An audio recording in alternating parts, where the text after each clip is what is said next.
بسم اللہ الرحمن الرحیم۔ سپریم کورٹ ریویژن ایکٹ 2023 کیا ہے اور کیا اس سے نواز شریف یا جہانگیر ترین کو فائدہ ہو سکتا ہے؟ پیر کو الیکشن کمیشن کی نظرثانی اپیل پر سماعت کے دوران سپریم کورٹ کو معلوم ہوا کہ صدر پاکستان ڈاکٹر عارف علوی نے آئین کے آرٹیکل 184 سب سیکشن 3 کے مطابق ایک نئے قانون کی منظوری دے دی ہے، اور یہ کہ اس کا اطلاق پنجاب کے انتخابات کے حوالے سے ہوا ہے، اور اس نئے ایکٹ کے بعد اپیل کا حق بھی دے دیا گیا ہے۔ اٹارنی جنرل کے اعلان کے بعد چیف جسٹس کی سربراہی میں 3 رکنی بینچ نے کیس کی سماعت ملتوی کر دی۔ ایک طرف سوشل میڈیا صارفین نے نئے قانون کے سیاسی اثرات پر سوال اٹھانا شروع کر دیا ہے کہ کیا اس کا اطلاق نواز شریف اور جہانگیر ترین پر بھی ہوگا، جنہیں سپریم کورٹ نے عہدے کے لیے انتخابات لڑنے سے روک دیا تھا۔ اس قانون کے نفاذ سے قبل از خود نوٹس کیس میں سپریم کورٹ کے فیصلے میں اپیل کا حق موجود نہیں تھا، اور نئے قانون کے تحت اپیل کی سماعت اب عدالت کا لارجر بینچ ہی کرے گا۔ یہ قانون ایک ایسے وقت میں منظور کیا گیا جب پارلیمنٹ اور سپریم کورٹ متعدد موضوعات پر ایک دوسرے کے آمنے سامنے ہیں، جیسے کہ پنجاب میں انتخابات کیسے کرائے جائیں، از خود نوٹس کا طریقہ کار کا استعمال کیا ہوگا، اور آڈیو لیکس کمیشن کا تنازع۔ حال ہی میں حکومت نے چیف جسٹس سے مشورہ کیے بغیر آڈیو لیکس کمیشن بنانے کا انتخاب کیا، اس کے باوجود کہ سپریم کورٹ نے خود کار نوٹس کے اختیارات میں تبدیلی پر پارلیمانی ایکٹ کے نفاذ سے قبل اس پر عمل درآمد کو روک دیا تھا۔ تاہم چیف جسٹس عمر عطا بندیال اس پر سخت نالاں نظر آئے۔ بیرسٹر گور علی خان، جو کہ پی ٹی آئی کے وکیل ہیں اور پی ٹی آئی کے متعدد رہنماؤں کو جو کہ اس وقت گرفتار ہیں ان کی قانونی کارروائی کر رہے ہیں، انہوں نے یہ دعویٰ کیا ہے کہ پی ٹی آئی اس قانون کو سپریم کورٹ آف پاکستان میں ضرور چیلنج کرے گی۔ اٹارنی جنرل منصور خان جب روسٹم پر پہنچے اور عدالت سے بات کرنے کی استدعا کی، جس پر انہیں اجازت دی گئی، اور چیف جسٹس عمر عطا بندیال کی سربراہی میں 3 رکنی بینچ نے الیکشن کمیشن کے نوٹس پر سماعت شروع کی۔ انہوں نے کہا کہ سپریم کورٹ کے نظرثانی دائرہ اختیار سے متعلق ایک نیا قانون بنایا گیا، اور صدر نے عدالت کی منظوری کے بعد اس کی منظوری دی تھی، اور یہ نیا قانون جمعہ کے روز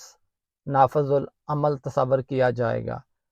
بینچ میں موجود چیف جسٹس منیب اختر کے مطابق قانون میں تبدیلی کی خبر سن کر الیکشن کمیشن کے وکیل کے چہرے پر مسکراہٹ دیکھی گئی، اور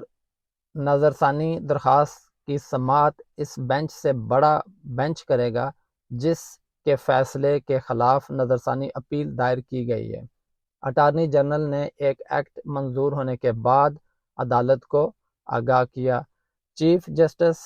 نے کہا کہ نظرثانی سے متعلق نیا قانون آ چکا ہے اور اسے مکمل طور پر سمجھ لیا گیا ہے، اور ہمیں معلوم ہے، تاہم تحریک انصاف کو بھی نئے قانون کا علم ہے، اس کے لیے بعد میں ہم جمعرات کو دوبارہ سماعت جاری رکھیں گے۔ ججمنٹ اینڈ آرڈر ریویو کیا ہے؟ صدر پاکستان نے 26 مئی 2023 کو Supreme Court judgment and order act 2023 کی منظوری دی، اور اس کے بعد یہ فوراً نافذ ہو گیا۔ از خود نوٹس پر فیصلے کے خلاف اپیل کرنے کا اختیار اس بل کے تحت دیا گیا ہے، جسے گزشتہ ہفتے پارلیمنٹ نے منظور کیا تھا، اور نئے ایکٹ کی نظرثانی کی دفعات میں اب اپیل جیسی گنجائش موجود ہے۔ یہ سب سے اہم تبدیلی ہے۔ اس ایکٹ کے ذریعے سامنے آنے والی ایک اور عام تبدیلی یہ ہے کہ جس بینچ کے فیصلے کے خلاف نظرثانی اپیل دائر کی گئی ہے، اس سے بڑا بینچ نظرثانی اپیل کی سماعت کرے گا۔ اب اپیل کنندہ کو یہ حق دے دیا گیا کہ اگر وہ اپنا وکیل تبدیل کرنا چاہے تو وہ اپنا وکیل تبدیل کر سکتا ہے۔ بل کے مطابق نئے قانون کے تحت کسی بھی فیصلے کے 60 دن کے اندر نظر ثانی کی درخواست جمع کرائی جا سکتی ہے۔ ایک اور عام پہلو یہ ہے کہ نئے اصول کے تحت وہ لوگ بھی اپیل کر سکتے ہیں جنہیں قانون کے نافذ ہونے سے پہلے سزا ہو چکی تھی، تاہم ایسے افراد کو قانون کے نافذ ہونے سے 60 دنوں کے اندر اپیل کرنی چاہیے۔ اور یہی وہ پوائنٹ ہے جو سوشل میڈیا پر ہونے والی بحث میں دی جا رہی ہے کہ کیا نواز شریف اور جہانگیر ترین جیسے سیاستدانوں جن پر سپریم کورٹ نے عوامی عہدوں پر تا حیات پابندی عائد کی تھی اس قانون کو استعمال کر سکتے ہیں؟ سپریم کورٹ میں از خود نوٹس کے خلاف اپیل کرنے کا کوئی حق نہیں تھا، اور صرف سپریم کورٹ کے بنیادی اصولوں میں یہ مینشن ہے کہ عدالتی فیصلے میں کسی بھی خامی کی جو سماعت کے دوران پائی گئی اپیل کی جا سکتی ہے اگر اس کو سنا گیا ہو لیکن فیصلے میں اس کا حوالہ نہ دیا گیا ہو۔ سپریم کورٹ سول جج، سیشن جج اور ہائی کورٹ کے بعد عام مقدمات کی سماعت کرتی تھی، لیکن از خود نوٹس کے تحت اس نے ٹرائل کورٹ کا کام کیا اور اپیل کا حق نہیں دیا گیا۔ اس کے علاوہ جن لوگوں کے خلاف از خود نوٹس کے تحت فیصلے ہوئے وہ اب نئے اس قانون کے مطابق اپیل کرنے کا حق رکھتے ہیں۔ پارلیمنٹ نے آئین کے سیکشن 188 کی مزید تشریح کی ہے جو کہ سپریم کورٹ کے اختیارات کو مخاطب کرتی ہے۔ دوسری جانب پاکستان تحریک انصاف کے رہنماؤں کی نمائندگی کرنے والے وکیل بیرسٹر گور خان کا موقف ہے کہ حکومت نے خفیہ طور پر قانون میں تبدیلی کی ہے، اور انہوں نے پیشگوئی کی کہ کوئی اس قانون کو چیلنج کرے گا کیونکہ ان کی رائے میں یہ عدالتی کارروائی میں مداخلت کے مترادف ہے۔ ان کے مطابق